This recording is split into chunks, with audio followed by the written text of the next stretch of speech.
Bonjour à tous, peuple de Dieu. Je suis Yves le Mashiach. Je bénis le nom de l'Éternel aujourd'hui, comme j'ai l'habitude de dire que je ne vais jamais attendre le moment difficile pour pouvoir comme ça honorer la parole de Dieu, parce que ce matin, je suis vivant et telle est sa grâce. Je viens ici vous parler de, comme l'intitule le message de le thème du message qui est écrit sur ma page, la croix, un symbole satanique, un symbole diabolique. Je vais ici, n'est-ce pas, vous le démontrer que la croix, n'est-ce pas, est un symbole satanique. Parce que quoi?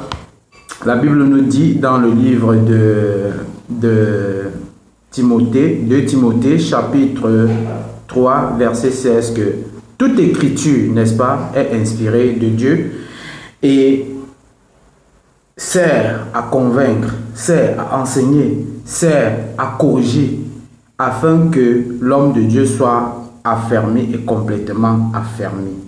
Et puis, dans le livre de Proverbe 19, 2, il est écrit: le manque de savoir, le manque de connaissance, le manque de science n'est bon pour personne. Et celui qui précipite son pas tombe dans le péché.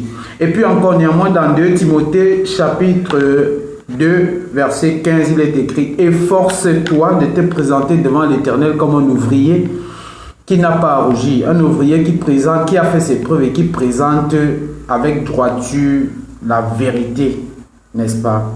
Donc, sur ce, je vais prendre un précepte dans la Bible. Mais avant, je vais vous démontrer par A plus B que la croix, n'est-ce pas, c'est un symbole satanique. Parce que Christ n'est plus sur la croix. Il est mort, il a été ressuscité le 3e jour. Il n'est plus sur la croix. La croix maintenant est un symbole occultiste, un symbole démoniaque, un symbole satanique.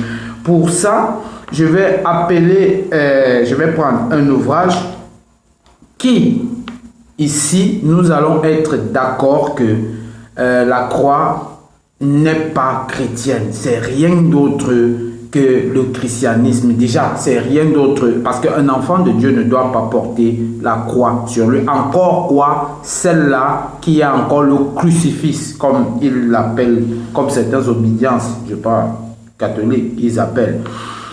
Alors, je vais prendre le symbole pour les nuls. Les symboles pour les nuls, un ouvrage d'Emmanuel Pierrat, un Français qui est, il est non seulement avocat, il est écrivain et puis il est conservateur au musée de France. Donc, ce monsieur a été accrédité par toutes ses œuvres parce qu'il fait beaucoup d'œuvres qui vraiment instruit le monde, les enfants de Dieu sur la franc-maçonnerie, sur la rose-croix, sur d'autres sciences exotériques. Il met beaucoup vraiment en lumière ce qui est caché.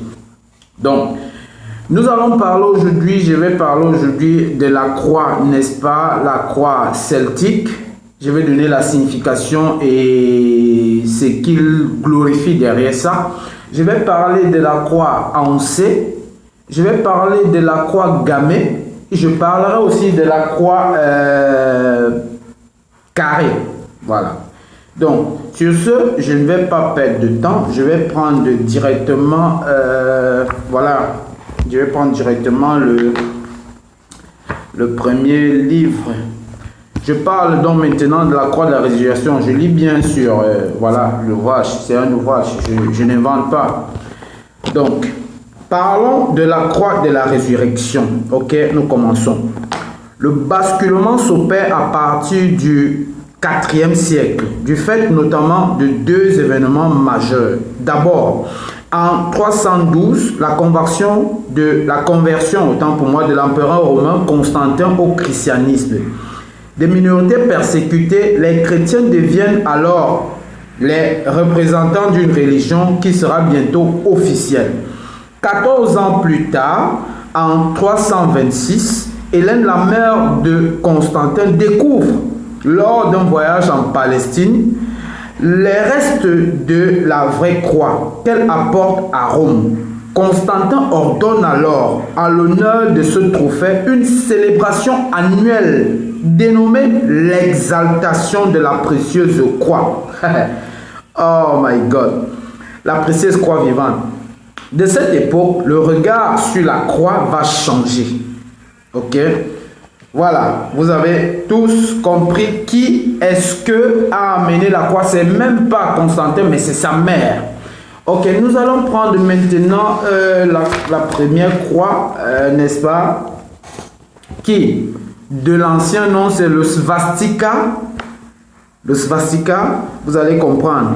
Henri, pour avoir été l'emblème de l'Allemagne nazie, le swastika n'en demeure pas moins l'un des grands symboles de l'hindouisme. Signe de chance et de fortune. Littéralement, ce mot sanskrit signifie « qui conduit au bien-être ». Il en existe deux versions différentes. Selon le sens de rotation des branches, la version dextrogire, les branches tournent vers la droite. Ok? Dans le sens de rotation des aiguilles d'une montre. En général, associé au soleil et à la lumière.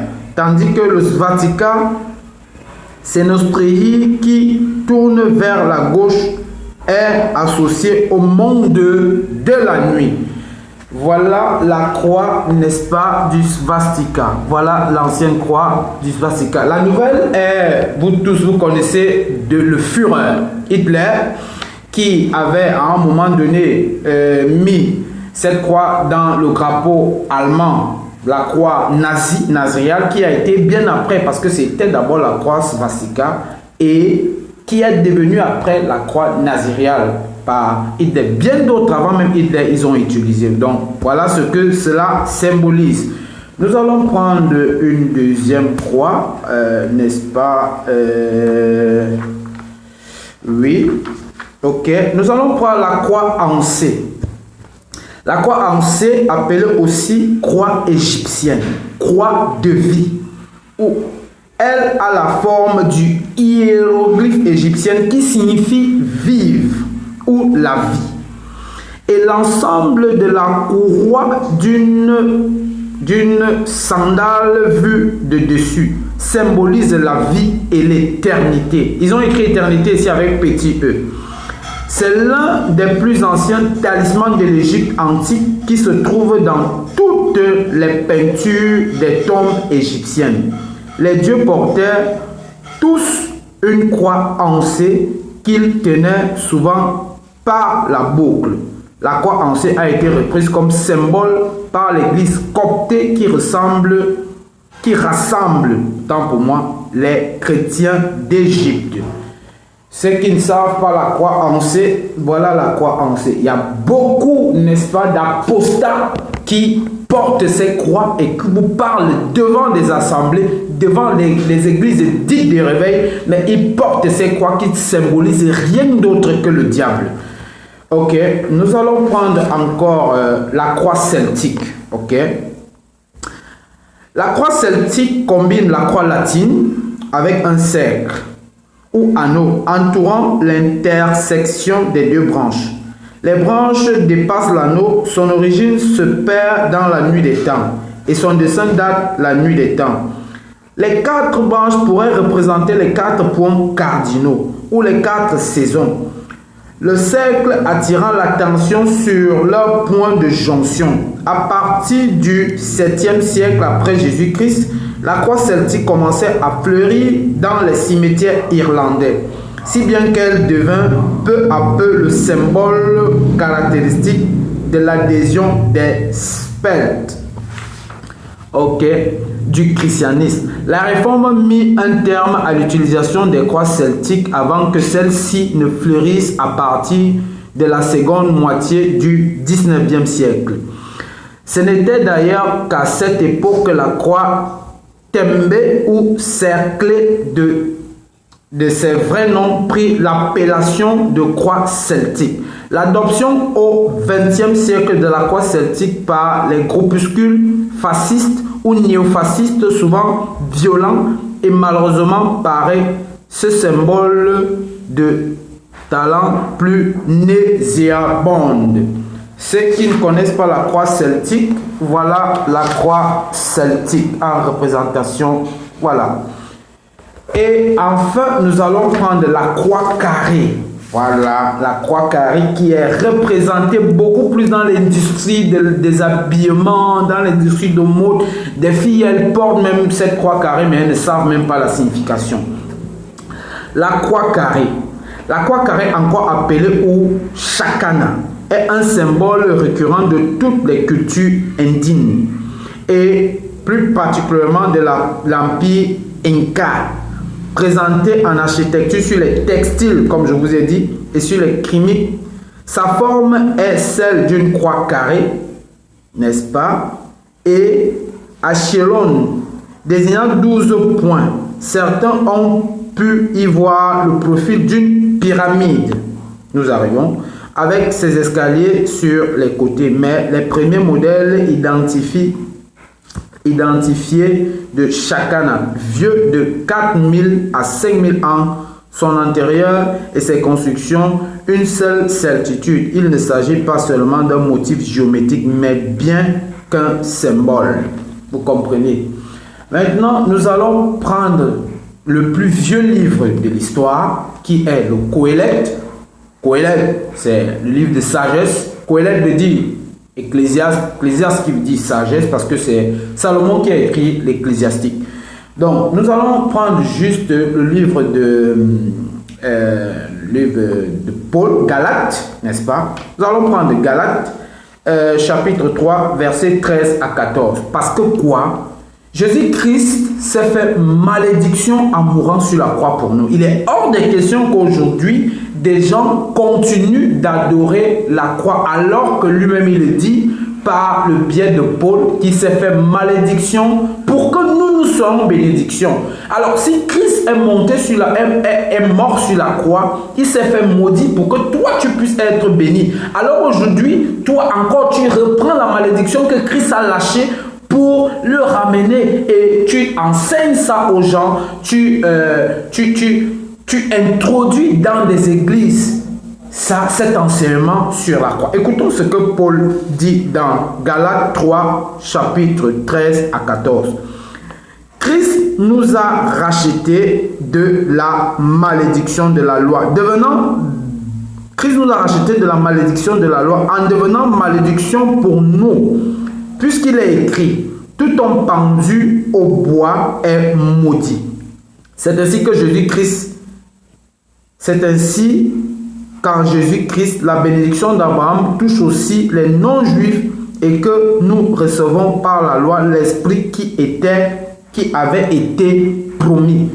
Vous comprenez ici, quand on parle de bois, parce que Christ a été pendu où? Sur le bois. Et le bois aujourd'hui est représenté par cette croix-là.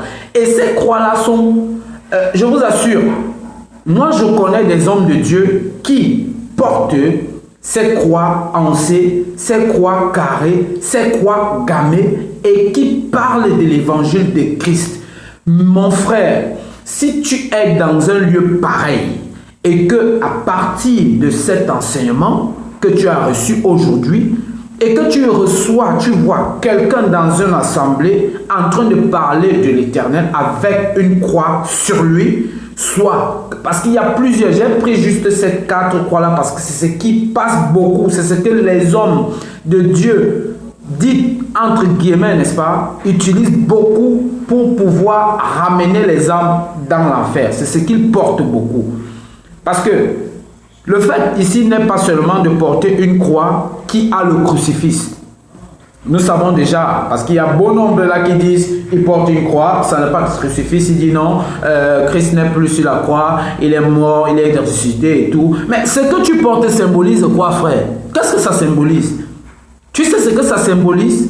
Si ce n'est pas une croix ancée, si ce n'est pas une croix gammée, ça symbolise quelque chose. Alors vraiment, chers frères et sœurs, il est grand temps que nous puissions ouvrir les yeux, parce que l'heure de la fin est là. Je suis Yves le Mashiach, encore une fois de plus. J'espère que ce message, n'est-ce pas, va édifier plus d'une personne, et que de par la connaissance de Yah, nous puissions tous être dans la lumière. Je bénis encore une fois de plus le peuple, une fois de plus les hommes, une fois de plus les femmes, les enfants qui, n'est-ce pas, mettront en pratique pour cet enseignement afin que le nom de Dieu soit glorifié. Amen.